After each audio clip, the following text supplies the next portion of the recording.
A chilling crime behind church doors, sin and silence entwined. Welcome to Fog Casebook. I am your host, Vela.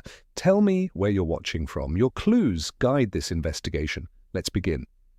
It was in the late November of '89, when London seemed to crouch beneath a ceiling of low cloud and the lamps along the embankment burned with a jaundiced melancholy, that Mr. Septimus Hale first crossed the threshold of 221B Baker Street.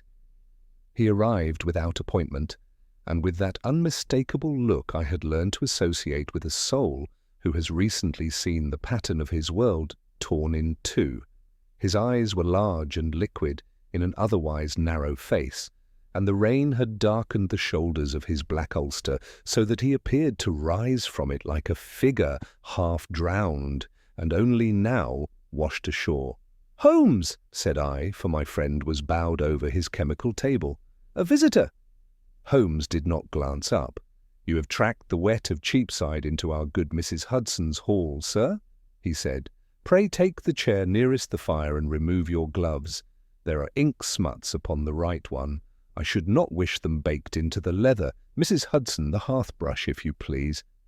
The man obeyed, half startled, half relieved, and stood for a moment warming his long fingers. "I beg your pardon," he stammered, "but how did you know that you came by Cheapside? Your umbrella, badly rolled and oiled in the German manner, smells of yeast and sugar. A brewer's dray splashed you within the last hour. The angle of spatter on your left cuff suggests a wide wheel and a tight turn. That will be at the corner of Bow Lane, where the drays are forever menacing humanity. You have also a little red grit on the heel. The paving near St. Augustine's has been newly dressed with it since Tuesday. Do sit down."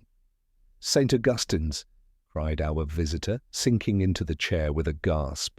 "Then you know why I've come?" "Not in the least," said Holmes, with that air of languid amusement that so fretted some clients and so delighted others. He turned now, and we saw that he held in one hand a strip of linen upon which several small, circular stains were arranged like planets in a child's astronomy. "But if there is a church at the heart of it, we must be prepared for either sanctity or scandal. Dr. Watson, oblige me with the brandy for our friend, who has not broken his fast since morning." Mr. Hale drank, shuddered, and steadied himself. "My name, Mr. Holmes, is Septimus Hale. I am verger to St. Augustine's Church, Cheapside, a narrow Gothic place in perpetual twilight between two counting-houses. Our vicar, our late vicar, was the Reverend Arthur Lanyard. He died last night." Holmes's eyes, which had been half-lidded, opened in a quick grey flash. "Violently?" "So it seems." "Then you had best tell us everything from the beginning," I said, taking out my notebook. "Leave nothing that you know and nothing that you suspect." Hale clasped his long hands as if in prayer. "There has always been a peculiar air about St. Augustine's. We are hemmed in by trade, and yet our congregation is mixed. Clerks, yes, and apprentices, but also 2 or 3 of the old city families who cling to their pews as a matter of heredity, and a flock of women and children from Foster Lane, where the houses lean together like gossips. The Reverend Mr. Lanyard, though a saint in his way, was not—" He faltered. "He was not universally beloved." "Ah," said Holmes softly. "A saint unloved. Go on." 2 months ago," continued Hale, "a donation came to the parish, a generous one. It was given anonymously for the repair of our stone tracery and the restoration of a small side chapel that has been closed since the Gordon riots. The vicar was overjoyed, but with money come questions, and with questions, resentment. The churchwardens, Mr. Julius Black, the wool factor, and Mr. Aaron Pike, a jeweller of Foster Lane, quarrelled over the disbursement. Mrs. Adeline Harbury, who has a proprietary manner toward God, wished to have her family monument moved to the restored chapel. There were whispers that the donation had strings. The vicar would speak of it to no one. And last night? Holmes prompted. Last night was the vigil of St. Catherine, and Mr. Lanyard, who had preached on constancy in adversity, remained in the church after evening prayers. I left him at 9 o'clock. He said he would lock up himself. Near 11, a lamplighter saw a glow through the east window that should not have been there. He alerted the watchman of the counting house, and together they entered by the south door, which was unlatched. They found the vicar in the side chapel, the one under repair, lying before the altar steps. He was... Hale's voice dwindled to a thread. He was dead. From what? I asked. Hale swallowed. The police surgeon believes it was a wound from a narrow blade, delivered just under the breastbone. There was very little blood. Ah, Holmes said, and the sound was not so much an exclamation as a note struck on an instrument. What of the chapel? Disordered, Mr. Holmes. A small lamp was overturned. A thin layer of dust coated everything, for the masons had left off work. Yet there were marks, curious marks. Holmes rose with the quick, long stride I had seen him use when a problem moved from the hypothetical to the urgent. Describe these marks. In the dust before the altar rail were two shapes. The first I can only call a circle, yet it was incomplete, broken on its eastern side as if scuffed. The second was like the impression of a twisted cord or rope laid down and lifted up. And there was a smell. He wrinkled his nose. Like burned vinegar. Acetic acid, murmured Holmes with a sideways glance at his stained linen. Planets. Or collodion. Pray continue. The watchman fetched me from my rooms, and I sent for the police. Inspector Lestrade arrived in due time. He found, near the vicar's right hand, a scrap of paper, damp and stuck to the flagstone. It bore half a word only, 3 letters, Aug, and then a tear. Lestrade took it, of course, and I should say this. Mr. Julius Black, the churchwarden, arrived astonishingly soon after the alarm. He was flushed and breathless, protesting that he had seen the glow and come to help, though the lamplighter maintained that he had sent no word to Mr. Black at all.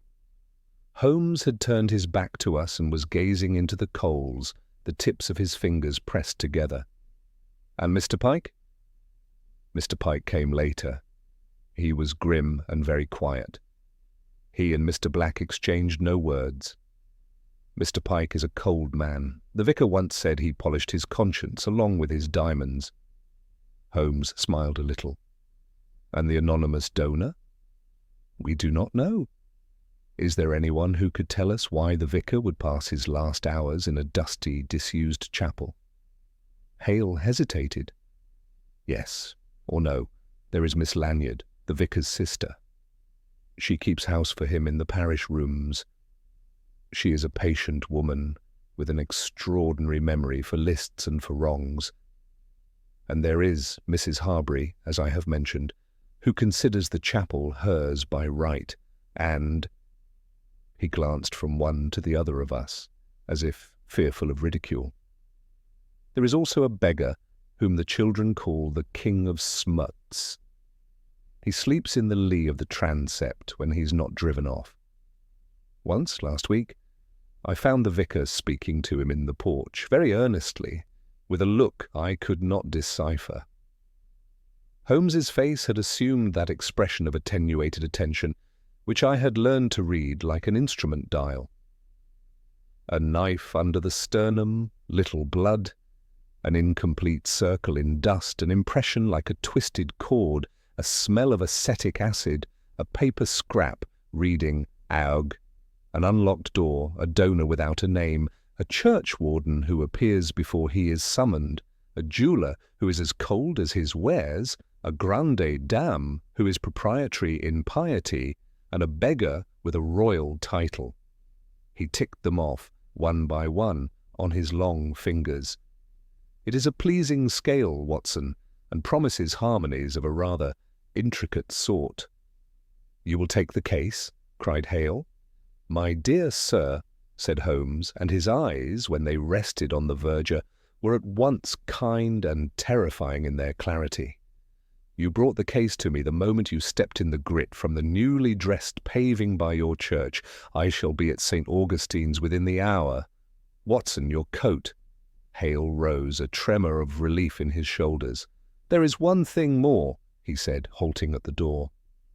"It may be nothing, but this morning when I went to put the hymn numbers upon the board, I found that the hymn for the day, Strength and Stay, had been altered. Someone had replaced the card with Lead, Kindly Light. The vicar hated that hymn. He said it encouraged people to stumble along when they ought to stand upright." "Excellent," said Holmes. "We shall be guided by it nonetheless."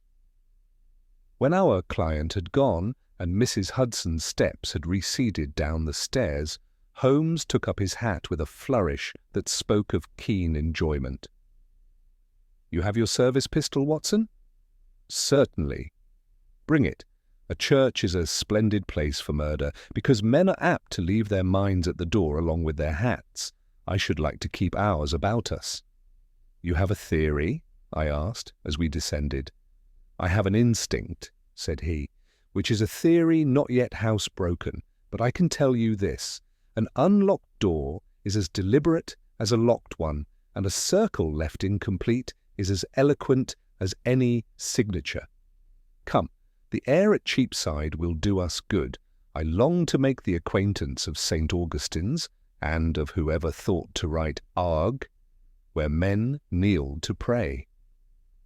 The fog that had smeared the window panes of Baker Street had settled into the lanes about Cheapside with a more determined hand, so that the lamps swam in aureoles and the paving gave back a sour, cold smell. St. Augustine's crouched in its narrow plot like a pious debtor, pressed on both sides by his creditors, its spire cut short by tall accounting houses, and its porch wet with the condensed breath of the city. A constable stood at the south door. Beyond him I saw the flicker of hand lamps, and heard the scraping murmur of men keeping their voices low from habit rather than respect. Lestrade met us in the nave with that air of brisk defensiveness which is the uniform of his profession when confronted by Sherlock Holmes. "You have lost no time, Mr. Holmes," said he, glancing from my friend to me and back again. "Well, the thing is simple enough as it stands. The vicar here late, door not properly fastened. Some intruder, likely the same rogue who's been at the vestry boxes in 2 other city churches this month, comes upon him.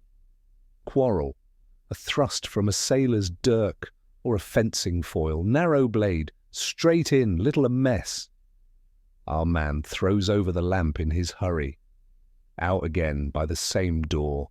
I want no conjurer to tell me that." "Then it is fortunate you have me for variety," Holmes returned pleasantly. "Where is the body?" "In the side chapel," said Lestrade, indicating a low arch to our right. "Pike, one of the churchwardens, is in there with the surgeon. The other warder, Black, has gone home at last to keep his wife from fainting herself into a catastrophe. This way." We entered the small chapel. It was a place of suspended dust and arrested labour. The mason's trestles had been drawn back along the wall, and a canvas drop-cloth lay furled like a coiled serpent beneath a stone window whose tracery wore a bandage of new plaster. The altar, a simple slab upon 2 short pillars, stood a yard or 2 from the east wall. Before it, on the flags, the vicar lay stretched, his clerical coat buttoned to the throat, and his clean, narrow face wearing an aspect of surprise rather than pain. The police surgeon knelt and rose in a single movement, as if to make no disturbance in air that already seemed crowded with significance. "Under the sternum, as you see," he said to me in a professional aside. "He would have expired in a minute or 2, perhaps less. There is a small effusion within. Whoever struck knew where to place it. That, or the devil guided him." Holmes went down upon one knee, his head slightly to one side, his nostrils pinched as if to refine the intake of air. "Vinegar," he remarked, so quietly that I should not have heard him if I had not been near. He passed a long finger across the flagstones just before the altar rail and showed me the dust adhering to it. Within the smear, 2 pale lines ran parallel like a miniature ladder. And here, twisted cord impressed and lifted. Not lately, Lestrade. Do not be alarmed. It has taken dust again. The last disturbance is the smudge from this lamp, overturned and then righted. Your constables have been careful, which is to their credit. A man with a sharp forehead and a chain that threw points of light about the gloom stood back from us with folded arms. He was dark, where the other city men of my acquaintance were florid. The word that came to me was polished. "Mr. Aaron Pike," Lestrade supplied. "Mr. Holmes, Dr. Watson." Pike bowed without warmth. "It is a bad business," he said. The Reverend Mr. Lanyard was a steady man, if perhaps unyielding. "Your trade is the polishing of hard things," Holmes observed, without looking up. "You understand the virtue of the unyielding. Mr. Pike, were you summoned last night?" "I came when I heard," he returned. "And how did you hear?" Pike's gaze did not flicker. "Mr. Black aroused me." Holmes rose and turned a little, as if the light from the hand lamp must fall differently on the man's face. "Curious," he said genially, "for Mr. Black has already gone home, and his wife, from whom I had the advantage of 3 sentences in the porch, tells me that he had not stirred from his own bed until 11:30, when the lamplighter's boy rattled the knocker. Yet you arrived astonishingly soon, as our verger puts it. The city must have acquired a new street between Foster Lane and your door." Pike's lips thinned, but he did not answer. Lestrade coughed and made his little dry movements that signify both indignation and unease. "We shall take statements with care and not at the altar rail, Mr. Holmes," said he. "And as for the matter in hand, there is this." He produced, from within an envelope, a torn scrap on which I saw 3 bold letters. "Found close to the right hand. There is your dying message, if you like one." Holmes took it delicately. "If I like one," he repeated, and sniffed at the paper. "This has been wet. No, do not tell me. With what? Not water. Ether and... Yes, acetic acid, not ink. A photographic wash, Lestrade. The paper has been partially fixed." "Photographs!" I exclaimed. "A church is a nest of images, my dear fellow," Holmes murmured. "And men who wish to hide a truth often begin by preserving it. Lestrade, your thief of vestry boxes, is a convenient man. Pray do not make too much use of him just yet. Watson, attend to your medical memory. The odour you noticed, does it recall to you our friend, the surgeon's dressings?" "Collodion has a spirituous note," said I. "Ether, principally. This was sharper. Sour?" "Just so," said Holmes. "Acetic acid is employed where one wishes to arrest development quickly. It is also a humbler servant in every house where the mistress complains of verdigris on her brass. Mr. Pike," his voice turned a shade, "you would know a good deal of both." "I am a jeweller," Pike returned evenly. "I know many things that polish and many that corrode." Holmes dropped the scrap back into its envelope. "Well answered. Now as to the marks." He crossed the narrow space and with the point of his cane described the faint, incomplete circle that had been noted by our client. "Not a chalice," he said. "A saucer would complete itself. So would a lamp base. This is the ghost of a compass, such as masons use to lay out a curve on stone. See here, the break on the eastern side matches the point where the hinge would lift, leaving no mark.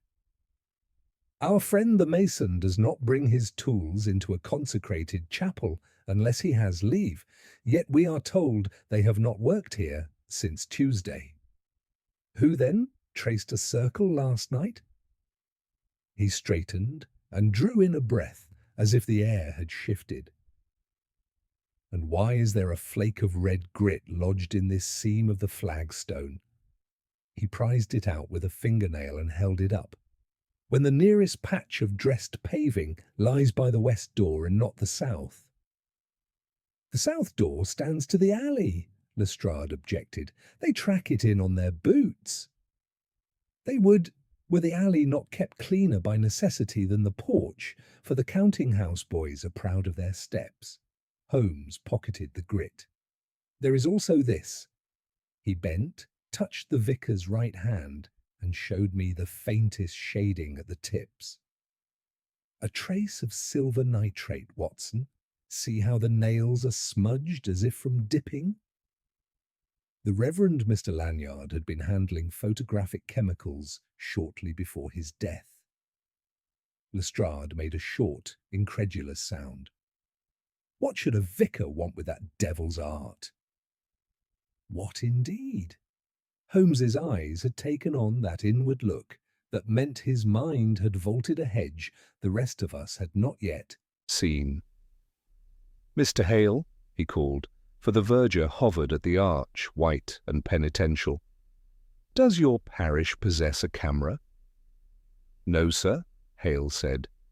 "But Mr. Black's nephew, Thomas, has been making carte de visite for the ladies of Foster Lane these 2 months past. He boasts of his skill and leaves his plates about like a tomcat leaves paw prints. Does he frequent the church?" "He is a thoughtless young man," Hale admitted. "He has been warned off the organ loft." Holmes made a note upon his cuff. "Inspector, you will be so good as to ask this Thomas Black to bring his apparatus to the vestry within the hour. I desire to see what negatives he has taken of late, particularly of this chapel." "And if he refuses?" said Pike, with a faint curl at the corner of his mouth. "My dear sir," Holmes replied, with that sudden, airy insolence which could be so maddening to the obstinate, "the city has a way of persuading its nephews. Meanwhile, Watson, your eye upon the vicar's waistcoat." I looked more closely. One lower button was smeared with something that had dried to a delicate, flaky crust. "Wax?" I ventured. "Stearine," Holmes said. "From a candle not of the church stock. Their tapers are beeswax. A private light has been used here, and the hymn-board this morning, Hale, who handles it besides yourself?" "No one should," said the verger.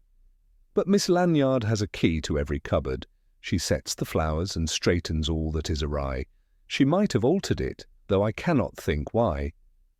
"Lead, kindly light," Holmes murmured, and his smile was very thin. "We shall speak with Miss Lanyard next, after that, if fortune is charitable. The king of smuts. But first I want the nephew, his plates, and Mr. Julius Black's account of how he heard of a glow that by his wife's testimony he did not know about. Lestrade, keep the door you think our intruder used. It is not the one he came by." "Not the south?" Lestrade bristled. "Not if he wished to enter unseen," said Holmes. "There is a way into every church that belongs to the rats and the sexton. We shall find which." He looked once more at the dead man and then away, with a small bow of his head that was as near a prayer as I had known him to make.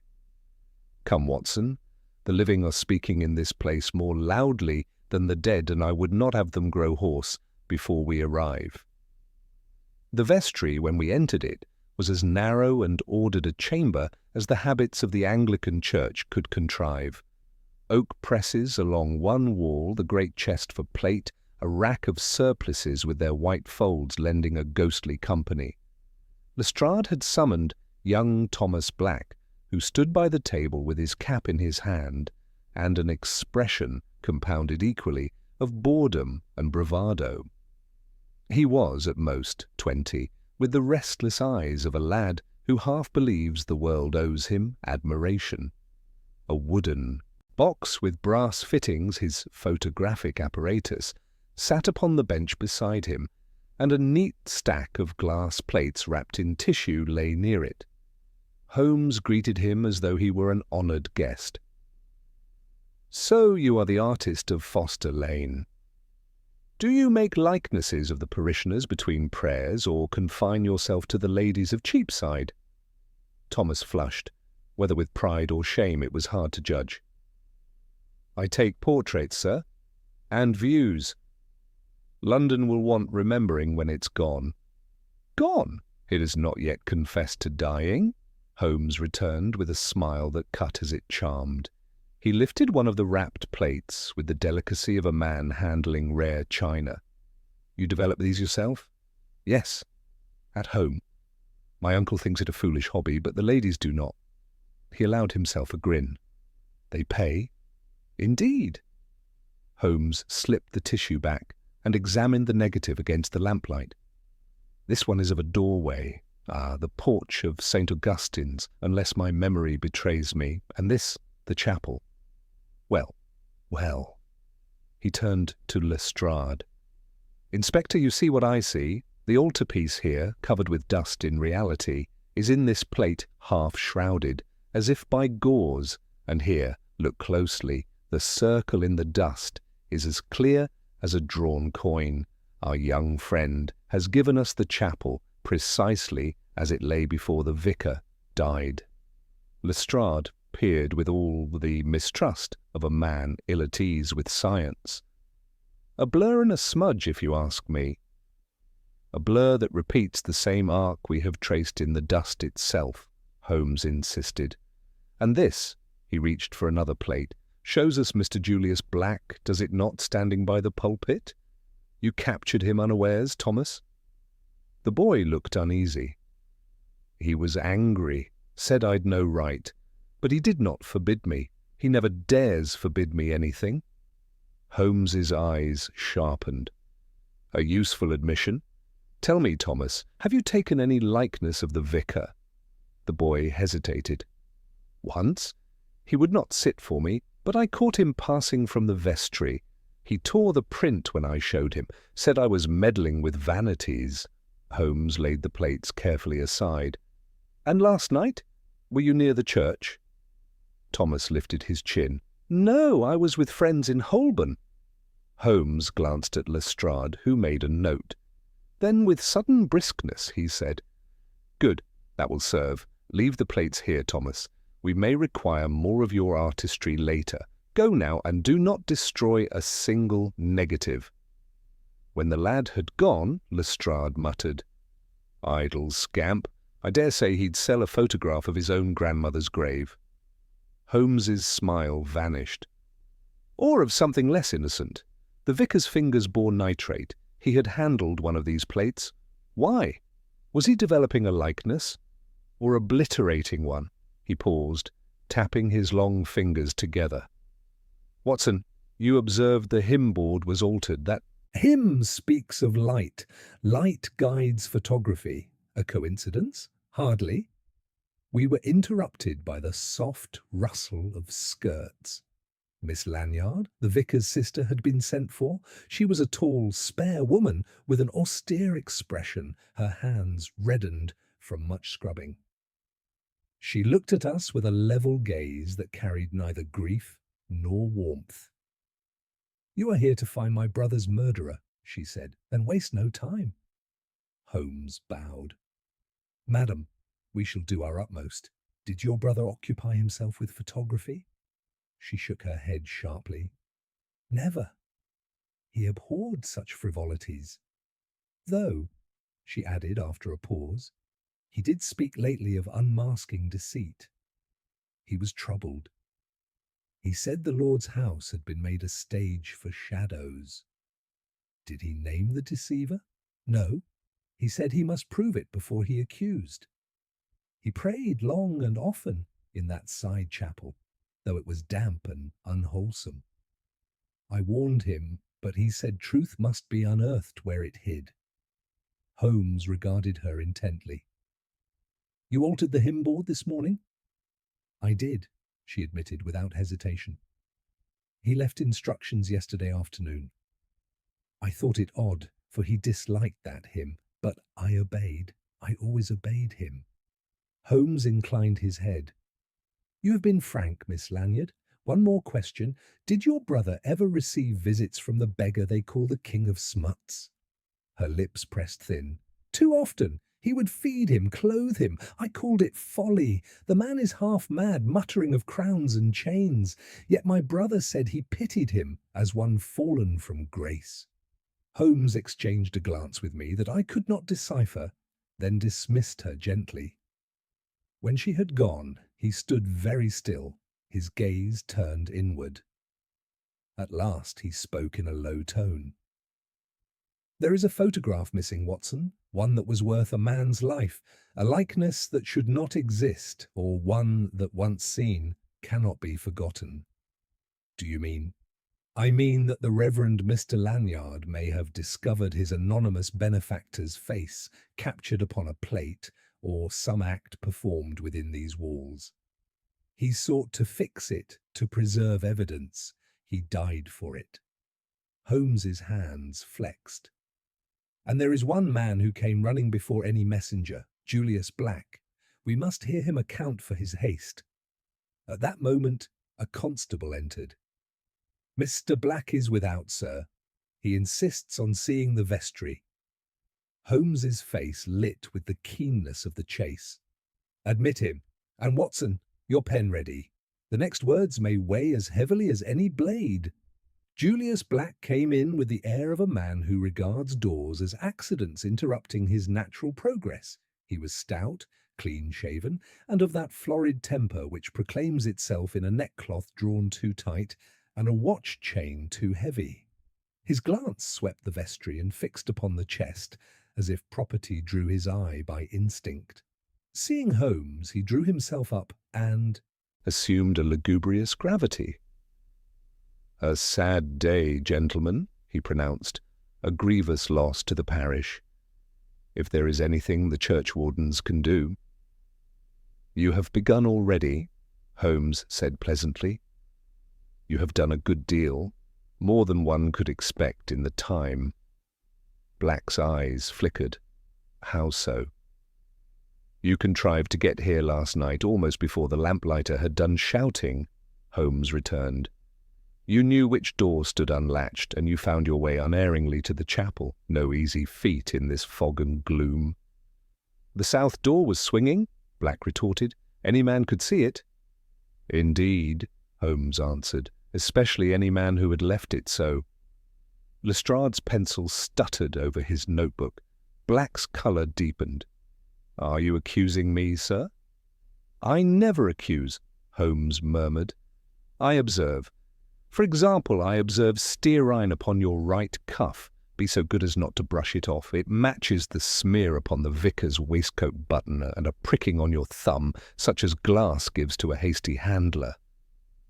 I observe also," he stepped as lightly as a dancer, and with a nod received Black's reluctant hand, "a faint darkening at the nail-beds. Silver nitrate if my nose and eye keep faith.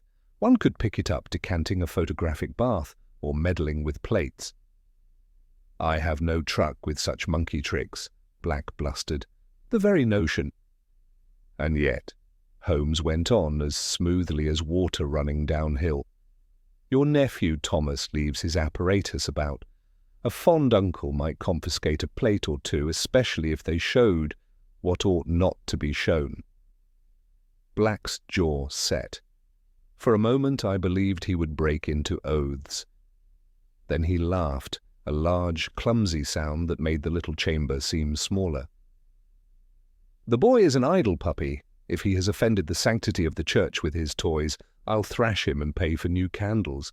But you'll not put a murder at my door because a lad dabbles in chemicals." "Calm yourself, Mr. Black," Lestrade put in, his official tone dry as paper. "Tell us simply how you came to be here so quickly." "By God's providence and my own vigilance," Black snapped. "I sleep lightly. There was a glow through my bedchamber blind." an unnatural one, from the direction of the church. I threw on my boots and came at once. The south door was ajar. Holmes smiled with one corner of his mouth. "Your house stands in Milk Street, does it not?" "Foster Lane," Black corrected. "Exactly 2 turns from the church," Holmes mused. "And your bedchamber looks, I think, upon the yard.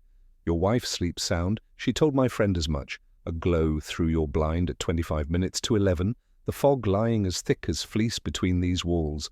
What a fortunate eye! You must change your glazier. His panes let in marvels." "What I saw," Black said stubbornly. "And what you knew, Holmes answered, for you came straight to the chapel. Who told you that was where the trouble lay?" Black hesitated, then thrust out his lip like a man who leaps because the hounds are at his back. "The lamplighter's boy. He met me at the corner. Said there was light through the east window." Holmes inclined his head. "We shall ask him," he said gently. Meanwhile, one other matter. A scrap of tissue was found by the vicar's hand with the letters AUG. "You are a methodical man, Mr. Black. You docket your papers, you bind your accounts. Your nephew labels his plates by the month. He told us as much with his manner, if not his tongue. Aug, August. Was there in August a plate you took from him?" Black laughed again, but it rang duller. "If there was, I took it to keep the ladies of Foster Lane from finding their faces hung up like washing, and if there was not, I say you make tales from smudges." Holmes's eyes had that thin brilliance I had learned to dread on behalf of any man who opposed him. "In August," he said softly, "the masons worked in this very chapel. A compass was used to lay out a curve on the stone, our incomplete circle. The boy prowling with his toy took a view. In that view, there may be more than tracery. A meeting, perhaps? A hand receiving a packet?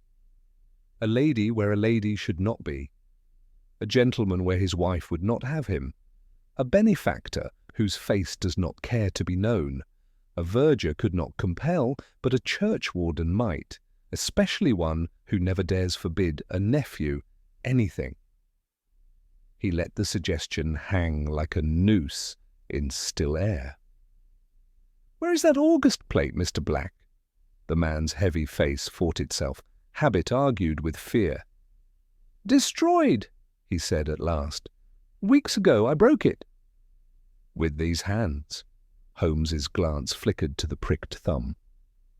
"Or last night, when the vicar would not give it up?" Black took a step forward. "You go too far." "Not yet," Holmes returned, very grave now. "For you have not yet told us why you visited the side chapel yesterday afternoon." "I did no such thing." "Thomas's negative shows you there, at the pulpit, the afternoon light slanting on your shoulder, the dust on your knee now." Holmes touched the coarse cloth. It came away faintly grey.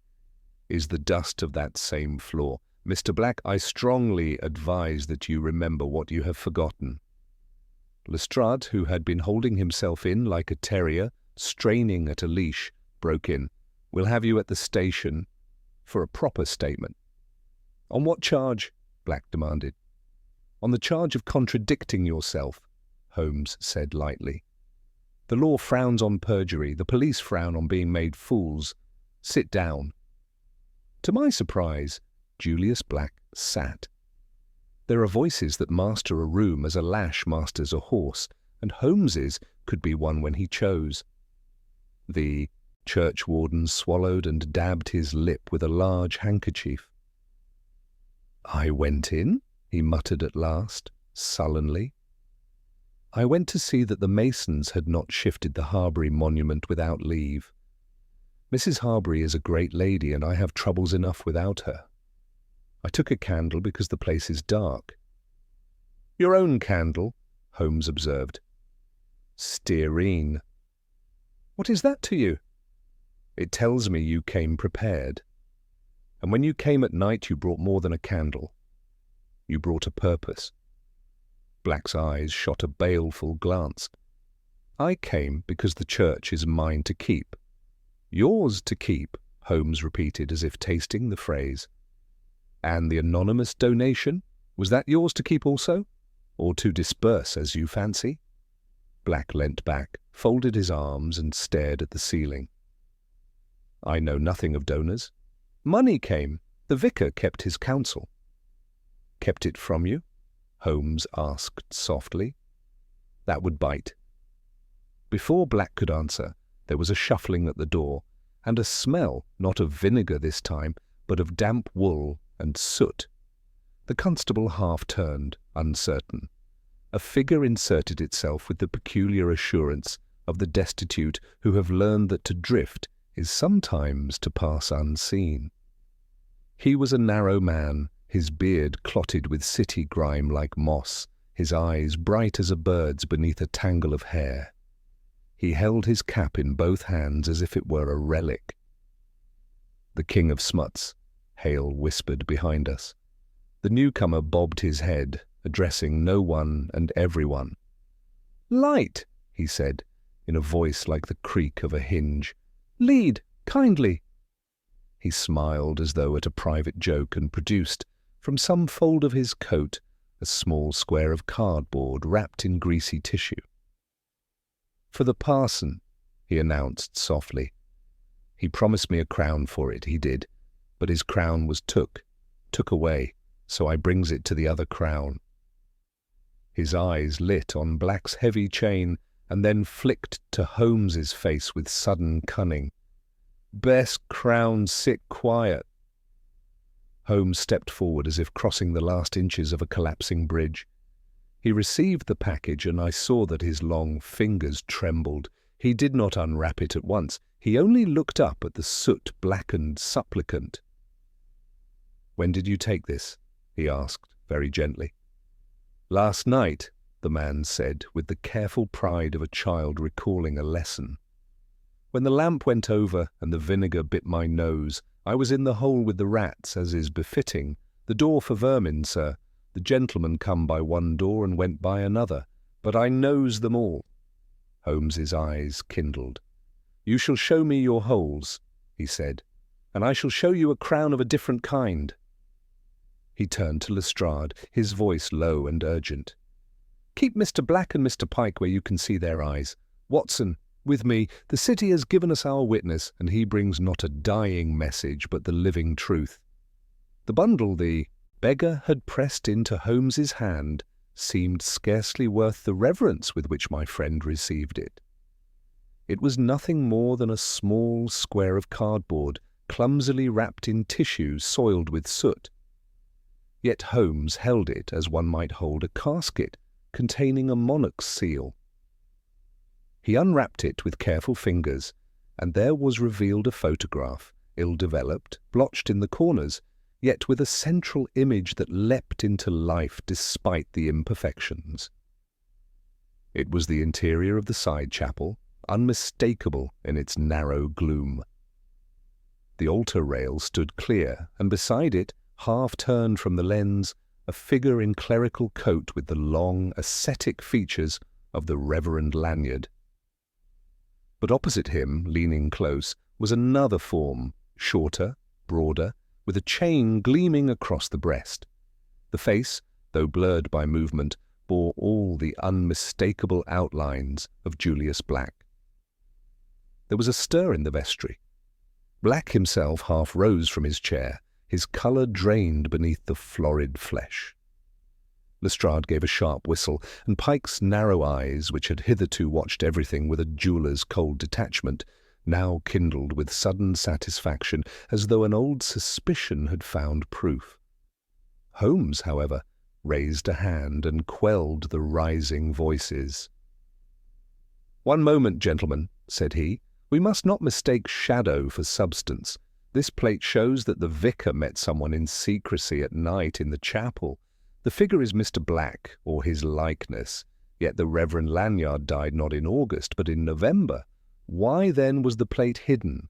Why was the vicar found with nitrate upon his fingers, as though he had sought to preserve or destroy such an image? The matter is larger than one plate, larger even than one murder." The beggar, still clutching his cap, chuckled faintly. "I told him. Said the crown was heavy, said it'd choke him. He gave me bread for silence, but silence breaks easy like glass." Holmes fixed him with that hawk's gaze that seemed to strip the very skin from a man's soul. "You were in the crypt last night? You saw who entered?" The fellow nodded. Saw the tall one, heard the steps. Not the parson, another. Heavy-footed, he had a lamp in his hand, and the rats squealed at the stink of it. "Which door?" Holmes pressed. "The one that no bell ringer knows," the man answered. "Behind the monument. Rats and I, we keep it." His teeth showed in a grin. The gentleman slipped in as if he'd trod it before. Holmes inclined his head. "You have earned your crown, my friend. Remain near, I may call you again." With that he turned to Lestrade. "You see, Inspector, the way of entrance was not the south door at all, but the old crypt passage. Who but one familiar with the church's forgotten ways would have used it? Mr. Black, you are churchwarden. You know every stone. You had means. You had opportunity. But we must not run too fast, for motive is the true hinge of guilt." Black had recovered enough to bluster. "This is witchcraft, not justice. A smudge on a plate, a lunatic's babble, and you would hang a man." Holmes regarded him coolly. "Not yet, Mr. Black, but your haste to disclaim speaks loudly. We shall hear your full account before the coroner, for now I desire only one thing more, the vicar's study. He may have left notes. Watson, come." We followed Miss Lanyard, who admitted us with a stony face. The room bore the marks of a man both orderly and troubled, sermons stacked in neat piles, letters sorted by date, yet the desk's blotter was smudged and worn, as if the pen had been driven harshly over it in restless thought. Holmes's hands moved swiftly, opening drawers, tapping panels. Presently he gave a small exclamation and drew from beneath a false lining a thin packet of papers. They were wrapped in plain cloth and smelled faintly of the same vinegar tang that clung to the chapel. Within were fragments of correspondence, half burned, half smeared. Holmes spread them gently. A few words could be made out. Donation. Condition, chapel only. Keep secret. Another read, photographic proof. Cannot remain hidden. Must speak. Holmes's face was grave. Here we have the Colonel, Watson. The donation was no charity. It came with strings, perhaps with blackmail. The vicar resisted. He sought evidence, proof to expose the donor. That proof was photographic, and it cost him his life. Then Black is the donor? I asked. Holmes shook his head slowly. Not so fast. Black may be complicit or merely greedy for control. But there is another hand, colder, subtler. Who knows chemicals? Who speaks little, yet arrives with icy composure? Pike. He alone has not been startled this night. He polishes not only diamonds, but truth to his own design. Yet he, too, may only be a pawn. The true benefactor may still stand behind them, cloaked by donation and deceit. Even as he spoke, there came a hurried rap at the study door. Lestrade entered, his face flushed. Holmes, we've searched Black's house. In a locked drawer we found shards of broken glass, plates, by the look of them. He swears they were nothing, but one bears the mark of a figure, and he cannot say why he destroyed them. Holmes's eyes flashed. So, he did destroy the August plate. The vicar must have demanded it back, hence their quarrel, but the Reverend sought a copy, or had already made one. He died before he could reveal it. Black breaks one plate, yet another survives, given to a beggar. What irony, Watson, that truth should find refuge in rags. Miss Lanyard, who had lingered silent, now spoke with sudden vehemence. My brother was right. Shadows in the Lord's house. If these men defiled his chapel, let them be dragged before justice. I will testify." Holmes raised a hand. "Patience, madam. Justice must be precise, else it topples. We have a fragment of truth, but not the whole. Black trembles, but does not crumble. Pike watches, but does not move. The benefactor remains unseen. We must draw them out, force the hand that struck." He paced the narrow study, his eyes alive with the fierce light I knew so well. "Yes, a trap is required. One plate remains, the beggar's treasure. Let it be known that it shows what was hidden, that we shall unveil it to the parish. The guilty will stir, for guilt cannot bear the prospect of public light. And when they stir—" He broke off, smiling in that thin, merciless way. "Watson, you shall carry the plate. Let them think you the custodian. I shall be elsewhere, unseen but not idle." Lestrade frowned. "A dangerous game?" "Precisely," Holmes said. "But the only game worth the candle. Gentlemen, we are no longer hunting a thief in the night. We are baiting a spider from its web, and if we are very fortunate, we shall see the web entire before it collapses." Holmes's plan, once conceived, was set in motion with that rapidity which always astonished me. He seemed to move 3 pieces on the board with every gesture. He spoke with Lestrade in a hushed corner of the nave. The inspector, after his customary sputter of objections, consented to spread, by methods that were not his but which he adopted, the rumour that a plate existed which made all secrecy futile, and that it would be publicly shown at the parish rooms at 7 that evening. Miss Lanyard, with a grim satisfaction that carried something of her brother's iron, undertook to whisper it precisely to those ears that would tingle most. The King of Smuts vanished as only a creature of fishes can, having received a bright sixpence that he weighed like a sceptre on his palm. As for the plate itself, Holmes placed it in a plain envelope and slipped it into my inner pocket with a firmness that allowed of no protest. "You will take it," said he. "Walk openly, with care, but openly. Call upon Mr. Cadogan in Paternoster Row. He is my acquaintance and a scrupulous fellow, with a small dark room at the back of his shop. Ask him to refix this and to make 2 prints, one now, one at 5 minutes to 7. Let there be much talk as you go and come. If anyone follows, give him the chance. I wish our spider to discover the fly. Lestrade will have men about, though they will look like buyers of tracts. I shall not be far." "In what character shall you not be far?" I asked, for there was already a gleam in his eye that spoke of transformation. "In one that rats respect," he answered, and the thin smile flickered.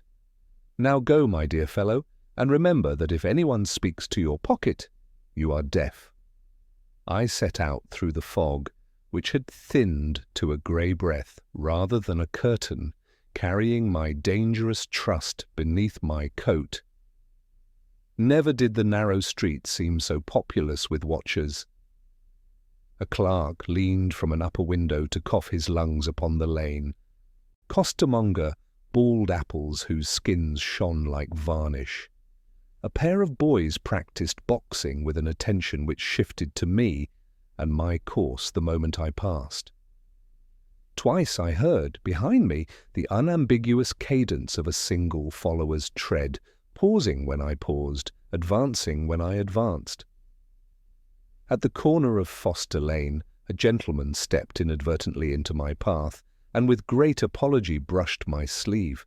His hand, clumsy as it was contrite, would have made acquaintance with my pocket, had I not swung away so sharply that he nearly toppled.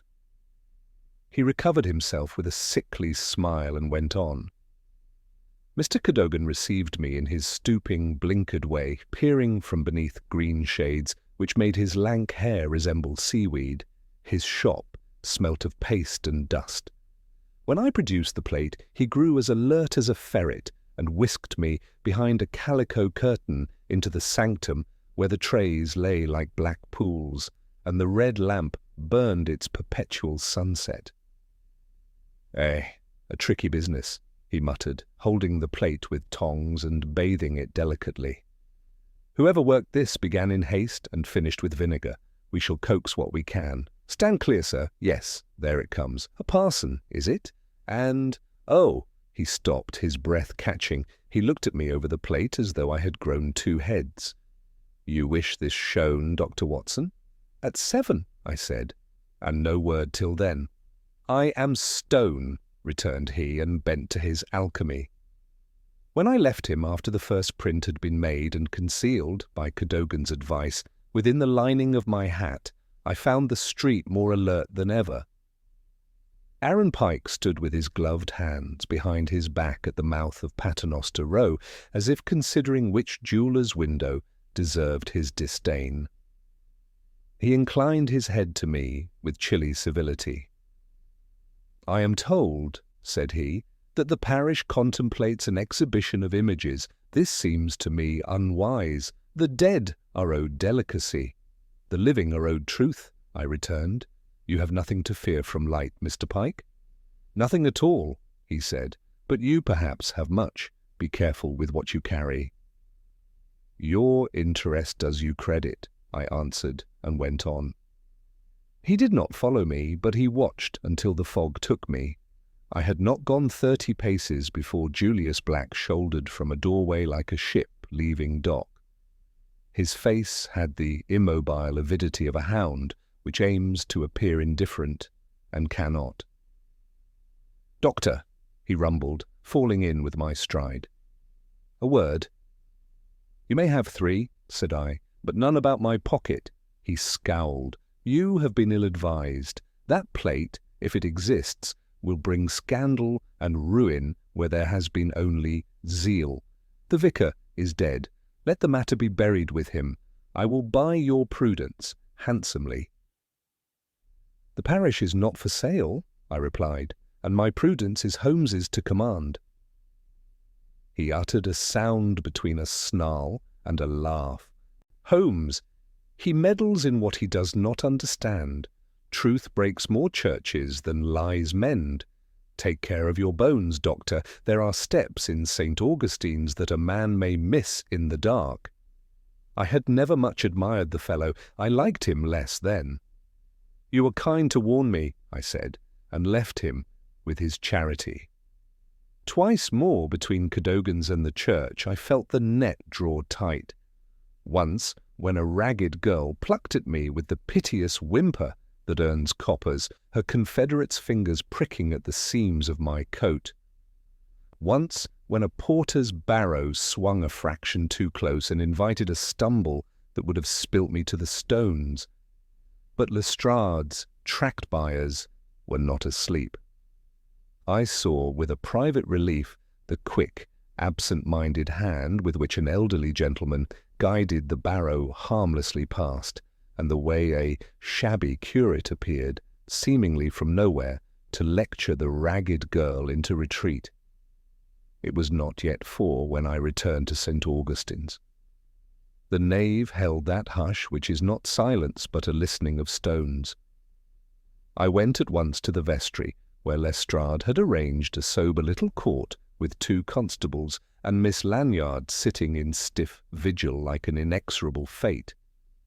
The beggar's crown had found its way to a mug on the mantel. Its owner lay asleep on a settle, a smile denting the soot round his mouth.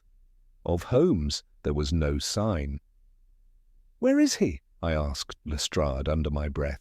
"Everywhere if he has his way," the inspector muttered. "He was seen with the sweep an hour ago, black as a coal. He was heard by the organ loft, grumbling like a joiner. I have half a mind to clap irons on the whole building and be done."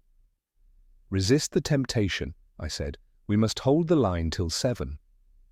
"We did more than hold it. We baited it." The parish heard, as parishes will, by means of mouths that call their commerce prayer. At 6 the aisles began to fill with shadows that had names. Mrs. Harbury's carved headdress like a prow among them, Pike's narrow blade of a face, Black's bull-necked silhouette, clerks, apprentices, a sprinkling of women whose curiosity wore the guise of piety. I stood near the chancel with Lestrade, feeling absurdly like a conjurer who has learned only the patter and not the trick. The envelope in my pocket seemed to grow heavier by ounces. A hush fell, not commanded but complicit, as the hour approached. Miss Lanyard rose, not to speak, but to stand, a gaunt sentinel. Lestrade glanced at me and nodded. I drew out the envelope and, as rehearsed, transferred it, visibly, to the inner pocket of my frock coat, as a man might settle a baby against his heart. From the corner of my eye I saw Julius Black's jaw work. Pike's fingers tightened upon his gloves until the leather whitened. Mrs. Harbury, immaculate and icy, did not so much as blink, but a muscle went in her temple. Then the signal, no more than a breath upon my name, from the organ loft above. I did not look up. I moved instead toward the vestry, where Cadogan, punctual as a metronome, awaited with his second print and his tray. The crowd, held by decorum and curiosity in equal measure, made a lane. I had taken 3 steps when the church's very stones seemed to shift their breath. A draught, cold and sour, licked from the side chapel like the exhalation of a cellar. The King of Smuts, who had been drowsing, sprang up with a small cry and pointed, not to me, not to my pocket, but to the monument under which the crypt door lay hid. The panel there, which had looked as steadfast as any since noon, now yawned by an inch. Within, a moving light wavered like a will-o'-the-wisp. A hand, gloved and sure, slid out, felt the stonework with the familiarity of old trespass, and withdrew. The panel began, with a sound no louder than cloth on cloth, to close. "Now, Lestrade," I said, but the word was snatched by another, the thin whistled note I knew as Holmes's. It came from above and behind, answered at once by a bell-like tap from the nave door, then by the scud of feet from the south aisle. Our trap had sprung, not where we pointed it, but where Holmes had laid it, not at my breast, but in the throat of the church. Lestrade lunged. 2 constables flew. I ran for the chapel. The panel yielded to our hands and swung back like a grudging confession. A rough stare fell away into a throat of darkness where the lamp's light dwindled.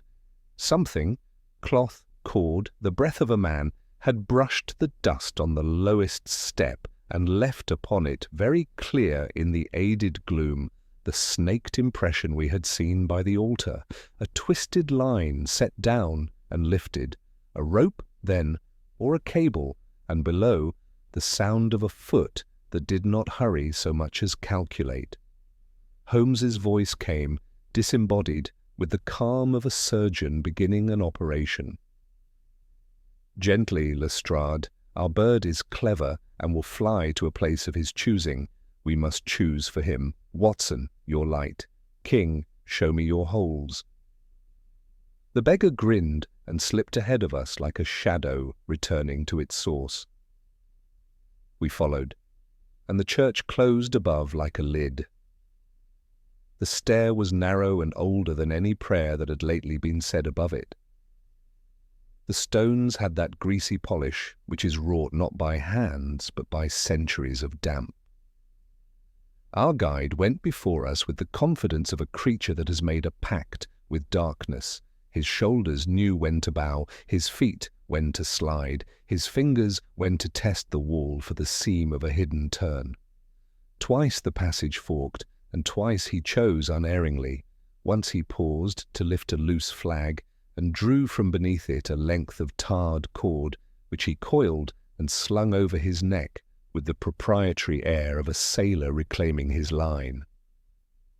"Your twisted mark, Doctor," he croaked with a grin, touching the cord. "Set down, took up. Rats don't tie knots." "Nor do church thieves," Holmes returned softly, behind me. "But men who hang plates to dry do on, King." The air took that sour sting which had pricked my nostrils above. We were coming to the place where the ascetic wash had been flung about like cheap incense. The passage widened suddenly into a low chamber cut from the chalk. The roof was black with the breath of lamps. There was a rude bench, a lantern hooded by red paper, 3 shallow trays, and a crate with straw impressed by the precise rectangles of plates. A cord had been stretched from hook to hook along one wall, twisted, frayed in places, and beneath it, upon the floor, the dust showed the sinuous bruises we had seen at the altar. A bottle lay on its side with 2 dark drops congealed at its mouth. The label, half peeled, bore a chemist's neat hand. Ac Acet, Glacial, Mr. A. Pike. Lestrade gave a low whistle. Our jeweller polishes more than diamonds. Holmes stooped and with the corner of his cuff lifted from the straw a fragment of glass that had lodged there like a shard of ice. He held it against the red hood to let the light crawl through it. Even inverted and partial, the image upon it struck like a blow. An arm, masculine, in a coat with a heavy chain, a woman's gloved hand extended to it, the hem of a gown embroidered in a pattern I had seen sweep the nave like a ship's prow, Mrs. Harbury's. Between them, upon the altar rail, lay a small parcel wrapped in pale tissue such as jewellers use. Holmes did not speak for a heartbeat. Then very quietly, "The dead man's truth grows limbs, Watson. A donation with conditions, and with a price paid on the altar rail. Our vicar learned enough to set a noose swinging. He died before he could pull it taut." Lestrade reached for the bottle. "Pike will have to explain why his name sits in a grave." Holmes's hand checked him. "Hush." He had turned his head a fraction, his eyes gone far and thin. I heard then, as he had, the exact unhurried strike of a heel upon stone, not in our passage, but in one that ran parallel to it. A faint wash of lamplight wandered across the fissures between blocks and vanished, as though a fish had slid by a shuttered window. "Our bird," murmured Holmes. "He takes the old counting-house run." "King?" The beggar's grin showed like a crack in soot. He made a small, beckoning motion with his chin and slithered off through a cleft I should have sworn would not admit a cat. We followed as best we could, bent double, feeling with our palms for each purchase. The cleft delivered us upon a second stair that rose like a throat to the surface. At the head of it, a narrow iron grille barred the way, and beyond the grille, the black shape of a cabinet pressed close.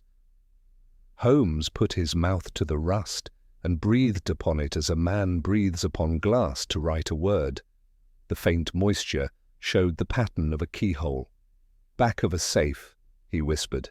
"Not blacks. Wool factors by stout oak and brass, not iron. With a thief's conscience. Pike's yard abuts this wall. The passage will open into his private room." Lestrade's breath rasped with the excitement he never concealed in the presence of a rat run. "Shall we break it, Mr. Holmes?" "No, we shall let him open it." Holmes's fingers probed his own pocket and came out with a tiny file. "I painted the chapel door latch this afternoon," he added conversationally, "with a solution which is both innocent and inexorable. Silver nitrate leaves no trace in the dark. In light it writes its name upon a man's skin in indelible brown. I fancy our friend's hands are already inscribing their confession, but I desire something plainer for Lestrade's book. Watson, the lamp." He took the hooded lantern, and with one swift breath he blew upon the red paper, so that the light within glowed a degree stronger. Then he dusted the floor immediately before the grille with a fine powder he had produced, as if it were conjured, like a podium. I knew by the smell the magician's flower of fire. "Stand back," he said. "It offends the nostrils less than the constable's cudgel, and persuades more prettily." We waited in a suspense that gathered weight by seconds. The sound came first, a key finding its fellow on the far side of the iron. Then the throb of a small shuttered lamp set down. Then, with a whisper no louder than silk on silk, the grille moved inward on a disguised hinge. A hand slid through, feeling for the floor. Gloved, sure, with the practised delicacy of the workman who touches treasures daily. It set down a coil, rope or cord, and the lycopodium puffed up in a pale cloud. The hand froze. In that same instant Holmes snatched back the hood of the lantern and sent a clean blade of light full upon the opening. The effect was electrical. The powder flared with a small, soundless blossom. The gloved hand gave a startled jerk and vanished. The grille clanged once, twice, against a shoulder, hurried where a moment before it had been cold. A shadow leapt away upon the other side, struck furniture, recovered, and ran. Lestrade in the same breath had his shoulder to the grille. Holmes caught my sleeve. "Back!" he snapped. "He cannot be taken from this side. Up by the chapel. Lestrade, cut him at the nave." We ran, scrambling, the king of smuts wriggling ahead like a living auger. The stair spat us out behind the monument. The panel hung a fraction ajar. The nave answered with the stir of people startled and then held in a fearful curiosity. From the north transept came the sound of a body in swift, soft contact with wood, the leap of a man through the choir stall, and then the clearer ring of a shoe upon stone. Holmes did not spring. He flowed. He moved with that snake-smooth speed I had seen when he feared a life would be spent before a pistol could be drawn.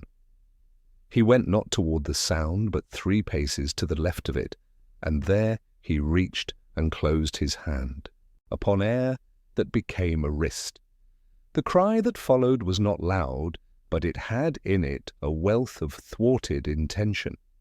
The crowd shifted as cattle do when the dog has put his teeth to one flank. It opened and then surged. "Hold!" Lestrade's voice cut like a whip. "By authority of the law." Holmes's other hand had risen, not to strike, but to pluck. He took the lantern glove, and with it a second glove that had been tucked within, and showed us, coolly, almost with sadness, the palms within. They were stained already where the glove's seams did not cover, a brown that would darken with the light of day. The face above them was bloodless and refined, the dark hair brushed flat, the mouth tight as a jeweller's clamp. Aaron Pike stared at Holmes with a composure that might have deceived any man who had not just felt the tremor of his pulse. "You, Mr. Pike," Holmes said gently, "choose your doors as you choose your stones, by weight, cut, and flaw. You have used the crypt passage more than once. You brought your acids into the chapel, and your cord to hang the plates. You made a little dark room below. Your name on the bottle betrays you. You came now to take away what remained when your first destruction failed. You would not bloody your hands with a blade where a tool would serve, for the thrust that killed the vicar was no rough stab, but the point in the one place where a narrow steel does mortal work, a graver, perhaps, or the fine screwdriver with which you open your settings." Pike's lips moved. "Words," he said, "a chain of them, linked like any I shall sell tomorrow. That is not proof." Holmes inclined his head. "You are right to trust the stubbornness of proof. We shall for the present rest upon what we have, the stains you have acquired by grasping what you should not, the ash of your acids on your sleeve, the passage that opens into your room, the fragment of a negative with your friend Mrs. Harbury's gown and Mr. Black's chain upon the altar rail. Your hands will darken by morning. Your bottle below bears your own name. The cord is of the sort you use to string pearls when you do not trust the silk." A murmur ran through the church. Mrs. Harbury lifted her chin and went white to the lips. Julius Black made a motion as if to storm forward and then checked, caught between rage and a sudden, New fear. Pike turned his head, not to them, but to me. It was a curious choice. "Doctor," said he, in that dry voice I had heard in Paternoster Row, "there are gentlemen who will not survive this truth if you parade it. The vicar understood that mercy is a relative quantity. He bargained with me." Holmes's hand on his wrist tightened. I saw the sinews show like cords. "He bargained for a soul," he said in a tone I had never heard from him, "and lost his life for the price. You shall bargain with the law. Lestrade?" The inspector produced his bracelets with an air of dispatch that did not quite conceal his inward elation. "Aaron Pike, I arrest you." "On suspicion," Pike finished for him, as if choosing a stone to fit a setting. "Then I shall go quietly. There is much one may polish in a cell." He offered his hands, almost courteously. The iron kissed the brown that would be black tomorrow. The church exhaled a long breath that was not relief, but a prelude to scandal. Holmes released him and, as Lestrade led his prisoner away, turned not to me, but to the King of Smuts. He took from his pocket a coin that was not sixpence. It rang when it fell into the beggar's palm. "A crown is a circle complete," said he. "Yours is earned." The fellow bowed with a grotesque dignity and hugged the coin to his chest. Holmes looked after Lestrade for a moment. Then he said, in a voice meant only for me, "We have our catcher, Watson. We have not yet our net. The donor's hand has left fingerprints where we cannot yet see. There is a second circle to close." The hush that had settled after Pike's arrest clung to the nave, even as the parishioners drifted away in uneasy clusters, whispering like leaves disturbed by an unseen draught. Lestrade had departed with his prisoner and 2 constables, the bracelets glinting in the lamplight as they closed about Pike's wrists. Yet Holmes's countenance did not relax. His eyes, sharp and inward, told me he was still hunting. The capture had been but the first knot drawn. The cord, I knew, was far longer. Miss Lanyard lingered in the shadows of a pillar, her thin lips pressed to a line. She had not spoken since Pike was led away. Mrs. Harbury had gone out swiftly, her head high, but I had caught the flicker of fear beneath her hauteur. Julius Black remained, lumbering from group to group like a man who wished to be seen busy with trivialities, while his thoughts gnawed at deeper matters. Holmes watched them all with that stillness of his which was more eloquent than motion. At last he beckoned me toward the side chapel once more. The panel through which Pike had slipped stood ajar, and the draught of the crypt still wafted from it. Holmes examined the jamb with his lens, running his fingers along the groove. "See here, Watson. Scratches, fine as hair but not new. This passage has been used again and again. Pike did not stumble upon it. It was a road he knew well." "Then he is the benefactor?" I asked. Holmes shook his head. "No, Pike is clever and cold, but his trade is execution, not largesse. He handled the chemicals, destroyed the plates, silenced the vicar." "But money?" "No, that scent does not cling to him. Someone richer, subtler, has drawn the circle in which Pike was but one spoke." As he spoke, the King of Smuts emerged from the gloom, hugging the wall as though it were his natural companion. He held up his palm where Holmes's crown gleamed against the soot. "The lady," he muttered, nodding toward the empty door. "The one with feathers in her Hat. She's been in and out of this hole, she has. The rats told me. Heard her skirts rustle like paper." He grinned. "Paper that shines?" Holmes's eyes flashed. "Mrs. Harbury," he breathed. "So the monument she coveted was not all she wished moved? She used the chapel as her stage, Pike as her craftsman, Black as her blunt instrument. And the vicar, he alone stood in their way." We followed the beggar down once more into the crypt. Holmes stooped to the trays, lifting them one by one. then examined the crate. Beneath the straw lining he found a folded sheet, stained at one edge with acid. He smoothed it upon his knee. It was a bill of lading for jewels consigned to Harbury and Pike, marked discreetly as ecclesiastical ornament. Holmes's smile was grim. So our generous donation was nothing more than a laundering of smuggled gems. The chapel repair provided the perfect ledger, money out, money in, and no one the wiser, until the vicar asked questions. The King of Smuts cackled softly. "Crowns and chains," I said. "They paid for light, and light will burn them." Holmes slipped the paper into his pocket. "Precisely, but we must not merely suspect, we must compel confession. Mrs. Harbury is too proud to soil her hands with common theft. She will deny, unless we show her reflection in a mirror she cannot shatter." He turned abruptly and made for the stair. Back in the nave, he spoke swiftly to Lestrade's remaining constable, dispatching him with a note. Then he faced Miss Lanyard. "Madam, I must beg one last service of you.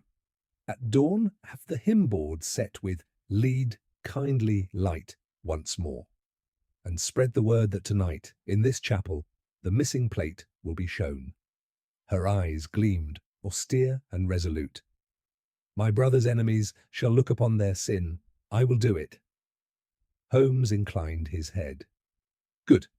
Watson, we must arrange our theatre." The hours that followed were filled with Holmes's meticulous preparations. He borrowed lanterns from Cadogan, draped cloths to funnel the light, and placed the beggar as his watchman at the monument. Every corner of the chapel was measured by his eye, every shadow tested. At length he drew me aside. "When Mrs. Harbury arrives, as she will, I shall be invisible. You will present the print Cadogan made. She will denounce it, but in her rage she will betray herself. Black will bluster. Pike is already in custody, but she is the hand that signed the purse. And when her jewels are traced to this bill of lading, she cannot stand." The plan unfurled as though London itself conspired with him. Shortly after midnight, Mrs. Harbury swept into the church, her plume stark against the gloom. Julius Black followed, anxious and red, muttering of scandal. Holmes was nowhere to be seen. I stood before the altar with the envelope, my pulse betraying me. "You dare!" Mrs. Harbury's voice cut like glass. "To slander the dead!" With such inventions. "The dead speaks through truth, madam," I said, steadying my voice. I drew out the photograph and let the lantern glow fall upon it. The image wavered, blurred, imperfect, but the gown's embroidery blazed unmistakably. Her own hand flew involuntarily to her skirt, and in that gesture she was undone. Black stammered, "Adeline, you promised," but she silenced him with a glare that might have quelled a parliament. At that moment, Holmes stepped from the shadows, the bill of lading in his hand. "A fine embroidery, Mrs. Harbury, both on your gown and on your accounts. The jewels that paid for your monument passed through Pike's hands and Black's keeping, but they began with you. The vicar uncovered it, and for that he died. Shall I summon Lestrade, or will you tell it yourself?" Her face blanched, then stiffened to marble. "You cannot prove—" "On the contrary," Holmes said softly. "Your gown proves, this paper proves, Pike's hands prove, and Black's silence proves most of all." The silence that followed was heavy as stone. At last Mrs. Harbury's shoulders sagged. "I did what was required," she whispered. "The church needed saving. Better a little deception than ruin." Holmes's eyes were merciless. "Better ruin than murder, madam. You mistook pride for piety and greed for generosity. The law will not." And with that, the final circle began to close. The words had scarcely left Holmes's lips when the sound of wheels and boot heels rang from the street. Lestrade returned with two men in tow. One I recognized as the lamplighter's boy, shivering in his thin jacket. The other was a clerkly fellow with ink still freckling his cuffs. The inspector's face bore that guarded satisfaction which in him was the nearest approach to triumph. "Evening labours bear fruit, Mr. Holmes," he said. Pike sits locked and mute, but his rooms yielded papers, orders to a chemist for glacial ascetic, a workbench stained with silver salts, cord of the kind you named.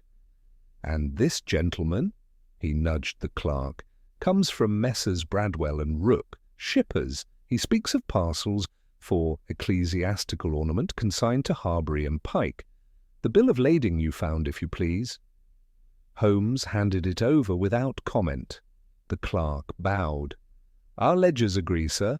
3 consignments since August, routed through Rotterdam, described as altar metal and pearls for reliquaries. Weight and valuation exceed such piety." Mrs. Harbury had not moved. Her pallor, under its enamel of composure, had a greenish cast. "You shall find," she said in a tone so level it was almost weary, "that all was applied to sacred ends." "No, madam," Holmes answered with a gentleness that allowed no quarter. "You shall find that men who grease their consciences with sacred names go more swiftly to jail than those who do not trouble to varnish their crimes at all." Julius, Black, who had hovered close to the photograph as if it might leap up and bite him, burst into a heavy protest that sounded like remorse, only to ears hungry for it. "I am a churchwarden, Mr. Holmes. I did but obey the vicar's wishes, keep the doors, set the masons, count the candles. If money came, why, the church needs money. I am no smuggler." Holmes regarded him with a look I had seen him bestow upon a recalcitrant terrier. "You obeyed nothing and no one but your own interest. You destroyed plates you had no right to touch. You came before you were called. You lied about the door and about the hour. You knew the cryptways, but I grant you one thing. You are not an artist in acids. Your hands would have stained earlier and deeper if they were. You are the man who holds the lantern while another chooses the tools. The law distinguishes between the hand that opens the door and the hand that strikes. It does not forget the first ingratitude for the second." Lestrade jerked his head to the lamplighter's lad. "You! Tell it again!" The boy bobbed. "'Twas near 11, sir. I seen a glow through the east window. I made stir at the counting-house and then run for the verger's bell. I told no one else, not Mr. Black." His thin voice, emboldened, grew positive. "I swear it on St. Paul's dome." Holmes turned to Black without triumph. "Your glazier still admits marvels, it seems." Then to Lestrade, "Have your man note that Mr. Black can neither stand by his tale nor make a better one." Miss Lanyard moved from her pillar like a figure disengaging itself from stone.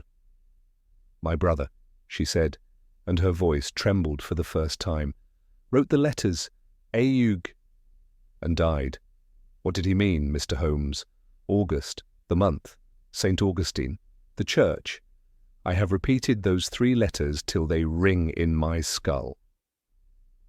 Holmes looked at her with a softness I had seldom seen in him. He meant August, the plate Thomas took in that month. He had handled a duplicate that very evening. The nitrate on his fingers proves it. He wrote the one clue he could scrawl before darkness took him. Ag, the label he had seen on the tissue wrapper, Thomas's habit for dating his work. He knew Black had broken one plate. He knew another might yet exist. He died, pointing us to the month of its birth, to the likeness that would not lie. She bowed her stern head. Then he died, with his mind clear. As clear as any man's in mortal pain, Holmes said simply. The King of Smuts, who had been squatting by the monument with his crown cupped in both hands, piped up with grave pride. He told me light would lead. "Lead kindly," he said to me, and I minded it. Holmes nodded to him as one king to another. You minded it very well. Lestrade's constable, who had gone to the door at a knock, returned with Mr. Cadogan, blinking behind his green shades and clutching a small parcel in his careful fingers. "Per your note, sir," he said to Holmes, "I have brought the second print, dried and trimmed. The plate itself I have refixed and wrapped fresh. It will keep." Holmes took both and set the new print beside the first upon the altar rail. The two images, imperfect twins, made their accusation in chorus: Lanyard's spare face, Black's chain and shape, the embroidered hem that matched the living gown within an inch, the parcel on the rail. Mrs. Harbury's fine hands clenched upon one another until the knuckles shone. For all her pride, there was something almost beseeching in her look when she turned to Holmes. "You are a man of mind," she said low. "You must see the difference between intention and execution. I meant, yes, I meant, to keep the doors of St. Augustine's from shutting. I meant to see my father's monument restored, and the poor not turned from worship for want of lime and lead. I asked Pike how it might be done swiftly. He told me there were means. I did not ask their nature. I did not know he would." Her voice failed. "And when Mr. Lanyard threatened exposure, he told me he would choose ruin. I could not bear such folly." Holmes's reply was gentle only in cadence. The content was iron. "Madam, the road you chose is paved with phrases, means, ends, sacred ornament, and it runs, as such roads do, straight to the place where a good man lies with a steel point through his heart. The difference you invoke will avail you nothing with a coroner, still less with a judge." Black, who had been shifting like a great beast about to bolt, found his tongue again in a growl. "She never told me murder. I'd have no hand in killing a vicar. "You had a hand in keeping the door by which a murderer came and went," Holmes cut in. "In fixing a private candle to a public altar, in breaking the one witness that could not be bribed, a glass plate. Spare us the protestations of a lantern-bearer who shuts his eyes." Lestrade, who had let this moral harrowing proceed with uncharacteristic patience, tugged his moustache. "Mr. Holmes, if you're finished with sermons, I'll have the practicalities, the bill of lading, the chemist's orders, the dark room below, the fragment with the gown, the stains upon Pike's hands, when daylight comes, the lad's statement. These are meat and drink to a magistrate. As for Mrs. Harbury and Mr. Black, they will accompany me to the yard to prevent further tampering or flight. You can make your florid explanations at the inquest." Holmes's eyes narrowed, not in dissent, but as if he were measuring a final, elusive line. "One more thread," he said softly. "We reconstruct the last hour. Come, Watson." He led me back into the side chapel and set me where the vicar's body had been found. The lamp, overturned and righted. The circle, traced earlier by a mason's compass. The cord, set down and lifted. The smell, ascetic.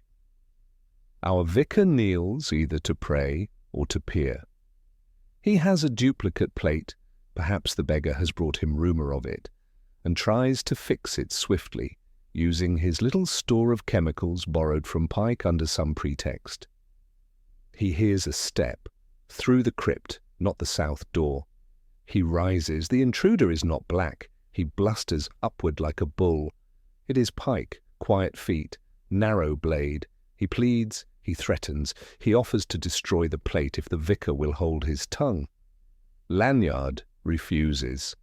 Pike strikes, not slashing, but driving under the sternum as a man who knows where life hangs by a thread. Little blood, a breath, and done. He douses the lamp, pockets what he can, flees back his way. The lamplighter sees a glow, the lamp rekindled when the watchman enters, or still catching the last breath of wick. Black arrives, called by none, seeks to destroy what remains, is balked by alarm. Later, he smashes what plates he can find at home, but misses the beggar's trinket and never thinks to look in a shopkeeper's tray. Meanwhile, the lady whose skirt embroidered our negative keeps counsel and prays that honour, like her gown, will not show the stain. It is all there. He tapped the photograph. Only the eye must be taught to read. Miss Lanyard, her fists pressed to her mouth, nodded as if each sentence drove a nail into certainty. "Yes," she said, and her voice was flat with the shock of truth. It was so. Lestrade had the bracelets ready before she finished. He took Black with a brusque economy and signalled to the constable for Mrs. Harbury. She did not resist. She only looked once, quickly, almost furtively, at the photograph with an expression I could not quite fathom. Part hatred, part incredulity, part perhaps an obscure relief that the game was at last over. Holmes detained Lestrade with a raised finger. "At noon," he said, "bring them all and the chemist to the chapel. We will let the law, the parish, and the light complete what we have begun. I would have the coroner see Pike's hands with the sun upon them." Lestrade grunted assent. 12 it is. He cast a sidelong glance at Holmes. "You'll not be far, I suppose." "I shall be exactly where I ought," Holmes said. "Watson will know where to find me if the earth opens. Until then, Inspector, let the night keep its tongue still." We watched them go, the lady upright as a spear, the churchwarden heavy and sweating, the little clerk hugging his ledger like a shield, the boys scampering in their wake with frightened pride. And behind, the King of Smuts, padding along the aisle with the gravity of a sacristan. When the door had sighed shut, Holmes stood a long minute looking at the photographs. "We are near the end," I ventured. "We are at the beginning of the end," he corrected, and his smile was thin and tired. "The circle is almost closed. In the morning, Watson, we shall let the light do what sermons and sciences alike attempt. It will write in a hand even Julius Black can read." Morning came with a pale, rinsed light that made even Cheapside look as though it had been washed and hung out to dry. A west wind had scoured the fog from the alleys, and the lamps stood blind and foolish under a sky the colour of old pewter. St. Augustine's took that light upon its worn stone with a gratitude I fancied I could feel. Holmes, who had slept as briefly and soundly as a soldier on campaign, drank his coffee without speech and looked down the length of Baker Street as if it were a rifle barrel trained upon the church. "At noon," he said at last, "the truth will right itself." We found the knave already expectant when we arrived. Lestrade had done his work with an efficiency that sat oddly upon his spare frame, as a suit of dress clothes sits upon a man accustomed to corduroys. 2 constables held a discreet cordon before the side chapel. The coroner, a neat pink man with bright eyes, stood in soft conversation with the police surgeon. A small crowd of parishioners, those who had not fled to other sanctuaries for their devotions, had collected with the same morbid decorum that fills a courtroom. Miss Lanyard occupied her accustomed pillar, like an adjunct of its masonry. The King of Smuts kept to the shadow of the monument and watched with a smile that had more fellow-feeling in it than malice. They brought in the prisoners separately. Julius Black entered first, perspiring already despite the chill, his large hands opening and shutting as if feeling for a handle that had been removed from the world. Aaron Pike came next, very straight, his hat removed, his lips set. There was about him the air of a craftsman who, confronted with a flaw, too late in the process to mend, will at least arrange the piece handsomely upon the bench. Mrs. Harbury followed alone, without restraint upon her person, though 2 officers stood near. She had chosen, I think, to spare herself the theatre of irons.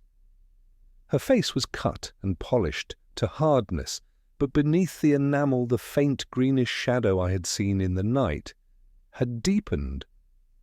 Holmes stood a little aside, half in the transept's penumbra.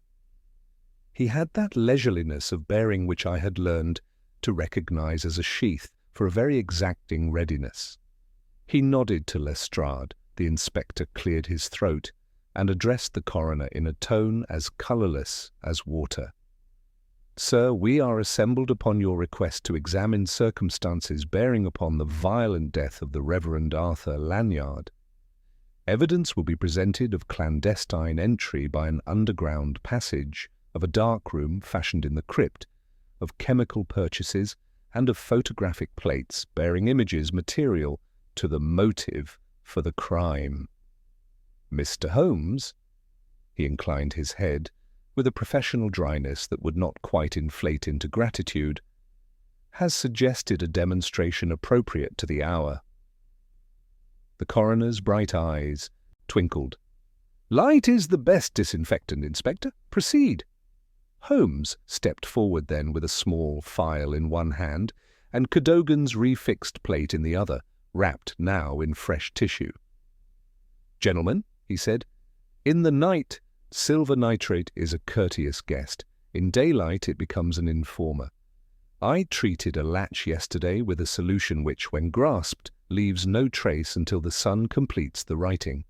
Our jeweller, whose skilled fingers are acquainted with acids, salts, and stains, came through the crypt to remove certain compromising objects and obligingly took up the message. It has developed since dawn." He moved, not to Pike directly, but to the south door where the light fell cleanest through the high window. "Mr. Pike, oblige me by showing your hands to the coroner." The jeweller made no answer. He raised his hands without haste. Upon the palms and fingerballs, along the webs and in the crescents, beside the nails, lay a brown that was no honest grime. In that clear noon it was unmistakable, a map written by chemistry across the fine lines of a craftsman's skin. The murmur that ran through the nave had, for once, the sound of relief as well as scandal. The coroner peered, nodded, and looked to the police surgeon, who sniffed and said, "Agno 3 developed nicely." Holmes bowed a fraction. "You will observe," he added, "a corresponding ash of acetic upon the cuff. The glacial bottle below bears his name and hand, the cord in the crypt of the same twist and gauge as Mr. Pike uses when he mistrusts silk for pearls. The passage into his private room has an iron grille that opens upon an inner cabinet. These are circumstances. They do not alone hang a man, but they marry very prettily to the narrower point, a thrust under the sternum with a blade such as a graver makes, a workman's blow, not the wild lunge of a footpad." Pike had watched without blinking. "You embroider." His voice was level, almost courteous, "but even you cannot thread intention through cloth with stains alone." Holmes's face did not harden. If anything, it saddened. "Intention is what a man says when the tool is in his hand, and a good, obstinate life is in his way. You bargained with Mr. Lanyard, who would not be bought. You struck. You then employed your acids to scour away the image that would have reduced your caution to folly. You forgot the beggar, and the way light keeps company with truth long after the lamp is out." Mrs. Harbury stirred. "Enough," she said, very low. "Do not make a show of it." Holmes turned to her with a grave inclination. "Madam, you have already made a show, a donation that was no donation, a restoration that was the laundering of smuggled stones, the bill of lading from Bradwell and Rook, the clerk's testimony, the consignments routed through Rotterdam under ecclesiastical ornament, the photograph with your gown's embroidery at the altar rail. These are not parables." She met his eye, and for an instant something like a plea moved in the depths of her hardness. If I confess to the traffic, if I admit that I let Pike arrange the movement of jewels as sacred metal to speed the chapel's repair, will you spare the parish further shame? The vicar is dead. Must the poor lose their sanctuary besides? The poor lost their sanctuary, Holmes said softly, the moment you turned it into a counting house for contraband and an anteroom to murder. He faced the coroner. Sir, you have the plate. He unwrapped the tissue and held the glass so that the noon poured through it. There it was again, the spare face of Arthur Lanyard, the heavy chain across a broad breast, the parcel on the rail, and the hem that matched the living gown to the last twist of thread. The coroner took it, looked, and breathed out. Enough, he said in his turn, but his enough was a magistrate's. Inspector, I will hold Aaron Pike to answer for murder and conspiracy to conceal. I will hold Mr. Julius Black for conspiracy and destruction of evidence. Mrs. Harbury. He paused, and the pause had in it, I do not deny, a gentleman's regret for a lady's fall. For smuggling and conspiracy to defraud and corrupt, the inquest will so find, and the assizes may make what awful music they please of it. Black broke then, not into confession, but into a clumsy, blubbering appeal that shook the very air with its squalor. I never meant death, he stammered. I only Mrs. Harbury promised. Be silent, she said without turning, and he obeyed as if the word had been a leash. Lestrade took them in order, his bracelets as impartial as taxes. The knave watched with that blend of pity and appetite which is the city's oldest sacrament. The King of Smuts, who had edged forward till the light made a pale ring upon his brow, juggled his coin once and caught it again with surprising dexterity, as if to remind the church that crowns come in many alloys. When it was done, when the footsteps and the whispers had ebbed, Holmes and I stood again before the side chapel.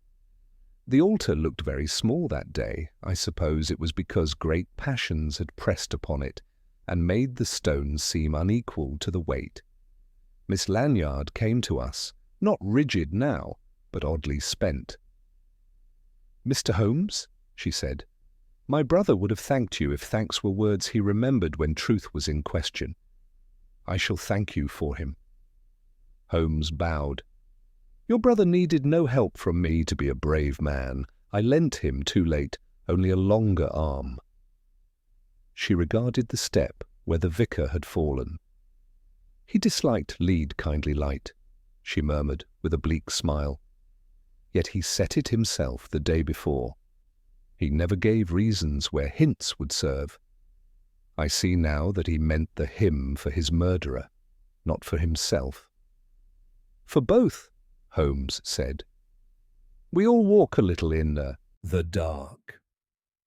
Outside, the wind worried the last of the fog down the alleys like a sheepdog tidying a flock. The city had already begun to absorb the scandal into its talk and its trade. Men must lunch, even when their neighbour is arraigned for murder. Holmes lit a cigarette as we turned toward the door. "You look tired," I said. "I am," he answered, and the smoke went out of him like a sigh rather than an exhalation. "It is not the hunt that wearies me, but the little economies by which men persuade themselves that good can be purchased at a clerical discount. When vice borrows the language of virtue, it writes donation and reads usury. Lanyard had the simplicity to call a spade by its homely name. "He had you," I said. "For an hour," Holmes returned. "I prefer to be in time." He smiled, but it was the thin smile that has no mirth in it. "Come, Watson, Mrs. Hudson will have kept a chop from the last century against just such a morning." We were almost at the porch when the King of Smuts materialized at my elbow, as he had a way of doing when one thought him sublimed into mortar. He touched his forehead and, with a conspirator's gravity, whispered, "Light lead." Holmes placed a hand for the briefest moment upon the man's shoulder. "It did," he said. "See that it keeps you?" The beggar nodded as though a benediction had been spoken. We stepped out into the noon, where London, unconcerned and inexhaustible, went about its business, and behind us St. Augustine's held its silence, which is a different thing from secrecy, and better. The great clock of St. Paul's told the hour as we left the precincts of St. Augustine's behind us. The church, purged of its secrets, looked smaller than it had in the shadow of mystery, and the streets about it were already resuming their ordinary bustle, as if the city were impatient to fold scandal into commerce. Yet for me the echoes of the past nights clung to every stone, and I could not shake the image of the Reverend Lanyard's thin face upon the photographic plate, preserved by chance and by the obstinacy of truth. Holmes walked at my side, silent for a time, his gaze fixed ahead as though upon some horizon visible to him alone. At last he drew from his pocket the crown coin he had pressed into the beggar's hand, turned it once, and replaced it. "The man had more sense than his betters," he remarked. "He knew that light cannot be bargained with." "You are satisfied, then," I said, "that justice has been done?" "As satisfied," he replied, "as a man may be in a world where justice must make shift with human hands. Pike will hang or rot, and his confederates will taste the law's teeth. Yet the vicar lies dead for having been the only one to call a falsehood by its right name. It is a poor exchange." I ventured that perhaps his death would not be in vain, since it had brought corruption to light and restored the honour of his parish. Holmes shook his head with a half-smile. "Watson, honour is not restored by dragging rogues to the dock. It is restored when men remember that piety and avarice cannot kneel at the same rail. The parish may remember it for a season, then some new benefactor will come with gilded promises, and the lesson must be learned again. But Lanyard's courage, that may outlast them." We hailed a hansom, and as we rattled eastward, Holmes lapsed into the reverie that was to him as natural as breathing. I did not disturb him, content to order the events in my own mind, the strange smudge in the dust, the acrid tang in the air, the photograph hidden in a beggar's coat, and the final exposure, wrought not by argument but by daylight upon guilty hands. Step by step the puzzle had yielded, each piece falling into place with the inevitability of a mechanism wound to strike. At Baker Street, Mrs. Hudson had indeed kept a chop for us, and we ate with the appetite of men who had lived too long upon tension. Holmes poured himself a measure of claret, sipped, and leaned back in his chair with a languid grace that belied the vigour of his mind. "It is curious, Watson," he mused, "how often men contrive their own undoing by the very devices they employ for secrecy. Had Pike trusted to silence, had Mrs. Harbury trusted to patience, had Black trusted to honesty, why, we should have had nothing but a petty quarrel over pews.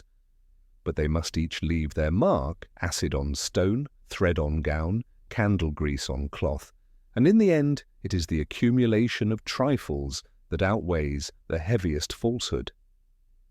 "You might be describing your own method," I said with a smile. He inclined his head. "Perhaps. But there is a difference. I collect trifles to reveal truth. They left trifles in concealing it. The law of nature is impartial. It will betray folly as readily as it aids reason." He set down his glass and reached for the violin, drawing from it a phrase so tender that I felt the whole grim business melt away in its cadence. When he had finished, he looked at me with that sudden brightness which comes upon him when he leaps from reflection to irony. "I suspect, Watson, that you will make a tolerable narrative of this, though I beg you to omit any suggestion that I myself approve of. Lead kindly light." I promised to be discreet, though I knew the hymn would remain forever linked in my memory with the case of St. Augustine's. As the fire sank to embers and the city's din softened into distance, I reflected once more upon Holmes's singular genius, that merciless clarity, tempered only by the humanity he so often denied, yet never lacked. And so ended the matter of the murder at St. Augustine's, a case in which a dying vicar, a beggar's faith, and the play of light upon a glass plate had together undone a web of deceit. Holmes, with his usual disdain for applause, dismissed it as an exercise in chemistry and deduction. But to me it was another testament to the unfailing truth of his method and to the inexorable justice that even in London's darkest corners will, sooner or later, step into the light.